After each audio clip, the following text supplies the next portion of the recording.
Elden Ring is a beautifully crafted experience worthy of being called one of the best games of all time. It innovated upon the usual Souls formula through its open world, filled to the brim with amazing bosses which rival From Software's all-time best. It's the closest we're getting to a flawless game. I sincerely have no idea how it could be improved upon. Yet, my one and only problem with it lies in the game's core identity. Elden Ring's open world is too good.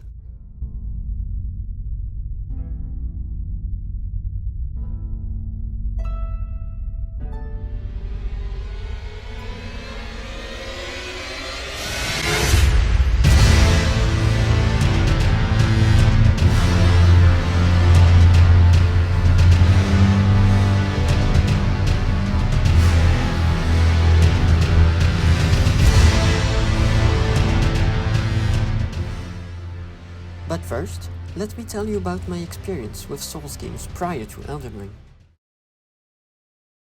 Ring. Yeah, that's it.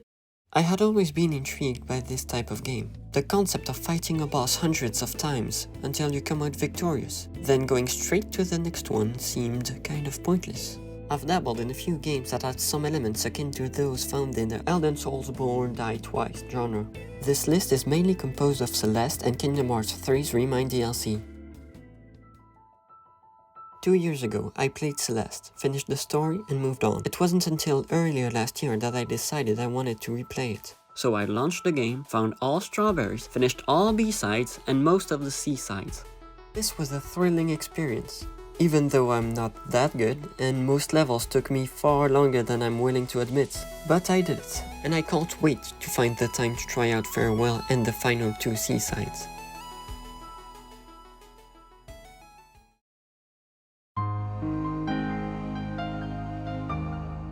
In late 2021, I began my Kingdom Hearts journey up to KH3, but that's a story for another time. I was nearly up to date. I only had to buy the third game's DLC and Melody of Memory. That occurred at the tail end of 2022 when I picked both up and immediately started the Remind DLC. It kicks off with a continuation of the base game's story. Following comes the main appeal of the DLC, where you have to fight more powerful versions of some bosses and a handful of new ones. I defeated all of them but Yozora.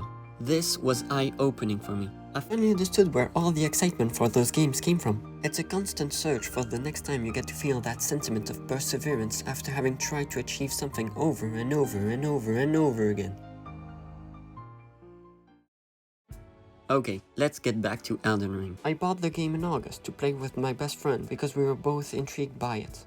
I was hooked from the very beginning. The ambience, the game feel, and the impressive world. Everything was even better than I had imagined. I explored a bit and then headed straight to Stormveil Castle to fight Margit, the Fell Omen. I clashed against him for about 5 hours straight and got my butt handed to me every single time. I finally dialed down my stubbornness and went exploring south. After some time, I was starting to get the hang of it. I defeated Leonine Misbegotten and numerous other minor bosses and thus decided it was time to try to beat Margit.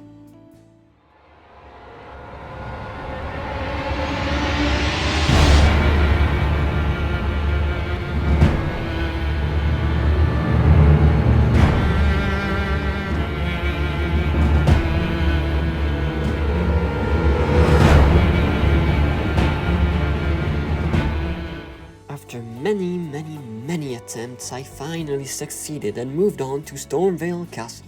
I adored exploring the various rooms and sections of the castle.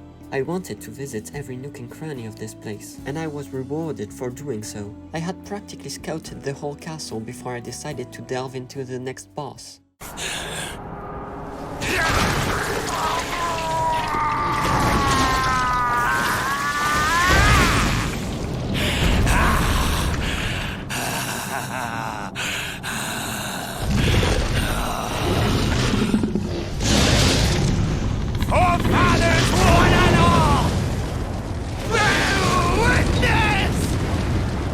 Godric, the Grafted. 3 attempts. Yippee.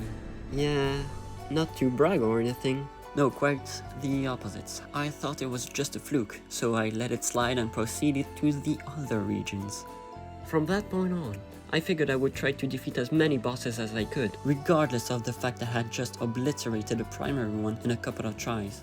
I have always been a completionist at heart, particularly when it comes to video games I love. It is, for me, a way to spend even more time with experiences I want to prolong, and as I had started to build a connection with the game, I wanted to go all out and see as much as I could see of it.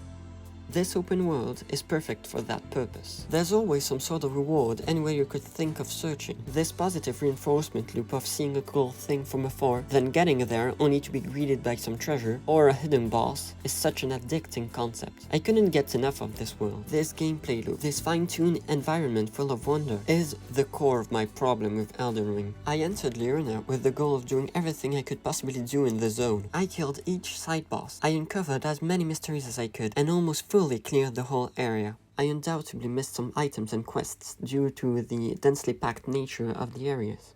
At one point during all of that, I headed for the next boss. I was prepared for a long but engaging fight akin to the one against Margit, and then I encountered Renala, Queen of the Full Moon. Six attempts. I had drastically overprepared. I was far too high level for her. My enjoyment of the side content undermined the main challenge. But at this point, I was in too deep to stop, so I proceeded to the following bosses and areas with the same mindset. Caelid, Radahn, Noxtella, Astel, Mount Gelmir, Rykard, and so on.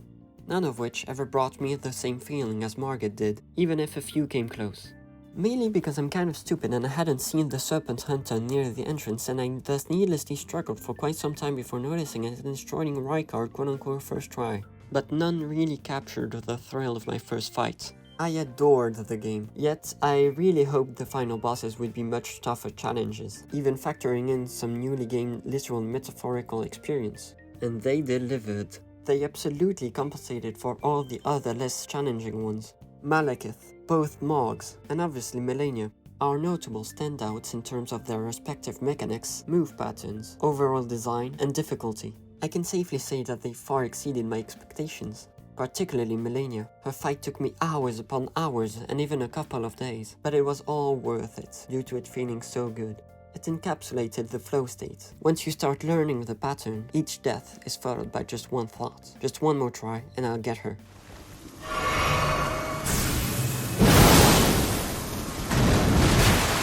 Your strength, extraordinary. The mark of a true lord. Blissful victories unlike anything I had ever experienced before. And this goes without saying, but the final boss is a banger of a finale. Even after every boss I went through, it was once and again a refreshing surprise, especially its second phase and magnificent set pieces. All in all, Elden Ring is a must-play masterpiece, whose only slight problem is its own close-to-perfect world, demanded to be explored to its fullest. I'm glad it wasn't enough to worsen the experience in any way, shape or form. I simply adore this game. I guess it's kind of ironic that my issue with the game is its own perfection.